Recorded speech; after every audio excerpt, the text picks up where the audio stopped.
आज का मार्केट है ना एक पहेली जैसा। एक तरफ कुछ सेक्टर रॉकेट बने हुए हैं तो दूसरी तरफ कुछ हैं कि नीचे ही जा रहे हैं। तो ऐसे में एक साफ तस्वीर मिलना भाई बहुत मुश्किल है।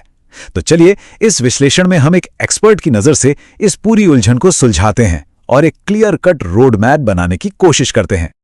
तो सवाल ये उठता है कि इस मिले जुले बाजार में मौके कहाँ हैं और कहाँ छिपे हैं खतरे। चलिए इस पूरे विश्लेषण में इसी गुत्थी को सुलझाते हैं। तो चलिए सीधे मुद्दे की बात करते हैं। एक्सपर्ट्स ने ना बाजार को साफ साफ दो हिस्सों में बांट दिया है। एक तरफ है ऑटो, रियलिटी, फार्मा और एफएमसीजी। इनसे फिलहाल थोड़ी दूरी बनाने की सलाह है। और दूसरी तरफ है oil and gas, metal, IT और सरकारी बैंक, जहां कमाई के मौके दिख रहे हैं। अच्छा, तो सबसे पहले उन सेक्टर्स पे नजर डालते हैं जहां एक्सपर्ट्स के हिसाब से हमें थोड़ा सावधान रहने की जरूरत है। इन 4 खास एरिया में टेक्निकल चार्ट्स पर ना कुछ वार्निंग सिग्नल्स दिख रहे हैं। तो यहां एक फटाफट जायजा लेते हैं। देखिए, ऑटो सेक्टर ने एक जोरदार ब्रेकआउट देने की कोशिश तो की पर फेल हो गया। अब यहां से 5% की गिरावट का खतरा बना हुआ है। बात करें रियल एस्टेट की तो इसकी रफ्तार अब धीमी पड़ चुकी है और यहां से 10 से 15% की और गिरावट आ सकती है। फार्मा सेक्टर भी वही कहानी, एक जरूरी लेवल को पार नहीं कर पाया और एफएमसीजी सेक्टर में भी कमजोरी बनी हुई है। अब शायद ये सोचा जा रहा हो कि ये फेल्ड ब्रेकआउट क्या बला है। ये एक टेक्निकल टर्म है पर इसे आसान भाषा में समझते हैं। सोचिए कोई एथलीट है जो एक ऊंची दीवार फांदने की कोशिश कर रहा है। वो ऊपर तो चढ़ता है पर टिक नहीं पाता और नीचे गिर जाता है। बस शेयर बाजार में भी यही होता है।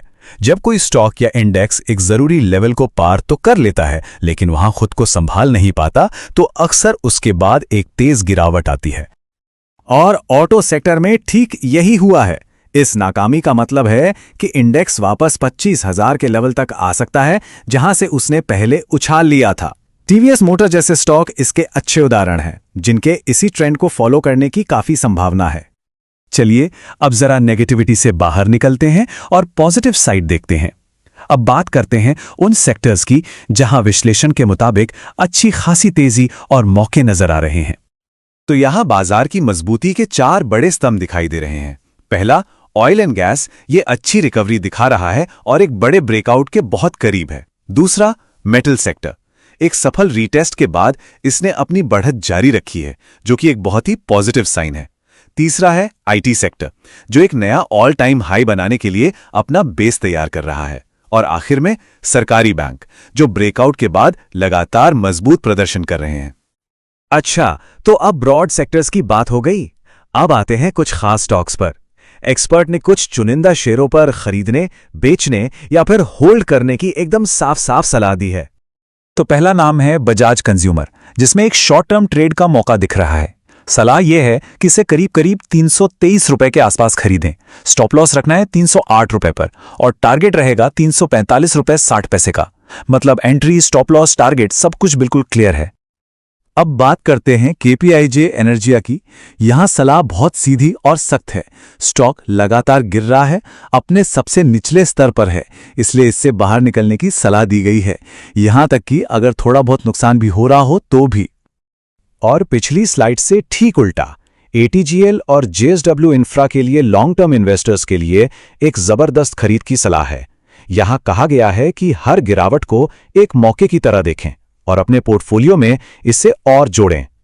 इन दोनों स्टॉक्स के लिए एक्सपर्ट की ये F1 कार वाली बात तो कमाल की है। ये दिखाता है कि इन शेयरों में हाई ग्रोथ और लॉन्ग टर्म पोटेंशियल कितना जबरदस्त है। उनका कहना है कि ये वो निवेश हैं जिन्हें खरीदकर तकिए के नीचे रखकर चैन की नींद सो सकते हैं। चलिए कुछ और स्टॉक्स पर भी जल्दी से एक नजर डाल लेते हैं। सावधानी वाली लिस्ट में है मॉशिप। यहां सलाह है कि अगर स्टॉक थोड़ा ऊपर उठकर 210 से 220 के लेवल पर आता है तो इससे निकल जाना बेहतर है। टीवीएस मोटर में भी एक छोटी मोटी रैली के बाद फिर से गिरावट का जोखिम बना हुआ है। वहीं दूसरी तरफ मौके की बात करें तो एशियन पेंट्स पर नजर रखने को कहा गया है। जब इसमें तेजी के पक्के संकेत मिलने लगें तब इसे धीरे धीरे अपने पोर्टफोलियो में शामिल करना एक अच्छा दाव हो सकता है। चलिए अब स्टॉक से हटकर कुछ बड़े और जरूरी निवेश के नियमों पर बात करते हैं। ये वो सिद्धांत हैं जो हर रिटेल इन्वेस्टर के लिए, चाहे वो नया हो या पुराना, जानना बहुत जरूरी है। अच्छा, अब उन इन्वेस्टर्स की बात करते हैं जिन्होंने हाल ही में गोल्ड और सिल्वर में शानदार मुनाफा कमाया है। उनके लिए एक्सपर्ट की एक बड़ी काम की स्ट्रैटेजी है। आइए देखते हैं कि इस बड़े मुनाफे को समझदारी से कैसे मैनेज किया जाए। ये स्लाइड एक बहुत ही स्मार्ट नियम को दिखाती है, 75/25 रूल। सलाह सीधी सी है, अपने मुनाफे का 75% यानी 3/4 हिस्सा बुक कर लीजिए, उसे सुरक्षित कर लीजिए, और बाकी का जो 25% है उसे बाजार में ही रहने दीजिए, ताकि अगर तेजी जारी रहती है तो उसका फायदा भी मिल सके। और आखिर में फ्यूचर्स एंड ऑप्शन जैसे हाई रिस्क प्रोडक्ट्स में ट्रेड करने वालों के लिए एक बहुत ही दमदार चेतावनी।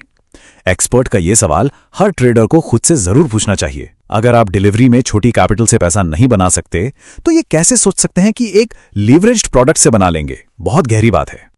तो अंत में सबसे बड़ा सवाल यही है, क्या हमारा पोर्टफोलियो बाजार के इस दो तरफा रवैये के लिए पूरी तरह से तैयार है? उम्मीद है इस पूरे विश्लेषण के बाद हम सब अपने निवेशों को एक नई नजर से देखेंगे और अपनी स्ट्रैटेजी को और भी बेहतर बना पाएंगे।